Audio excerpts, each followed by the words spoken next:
Ha? Dito, bakit pa anong karapatan mo para bawali yung pinapabaklas ng tulay? Anong rights mo rito, ha?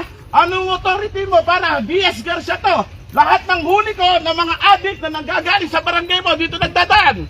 Ha? Patinuin mo yung barangay mo, pinapatino mo yung barangay ko. Wala kang pakialam, kung bakbagay ito, magreklamo ka kahit sa kaparating. Hindi ko sa'yo kailangan makipag-usap. Ha? Wala kang karapatan dito, BS Garcia to. Oh, alam mo yung tama, alam mo yung batas at alam mo yung tama.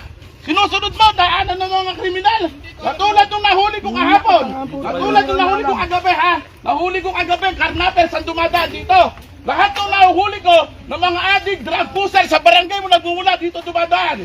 Ayusin mo yung barangay mo, inayos ko yung barangay ko. Wala kang rights dito at wala kang authority dito para magpatayo ng tulay. Ha? Wala akong pakialam, tapos ang usapan, baklasin nyo. Baklasin mo kahit sino nagpatayo na to, ikaw daw. Sinasabi nila ikaw nagpatayo. Anong rights mo para patayo ito? Hindi mo ba alam, wala kang coordinate sa barangay, wala kang man na pasintabi na ipatayo mo to.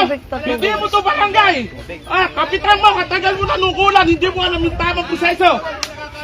Hindi mo alam yung tamang proseso. Baklasin nyo yan.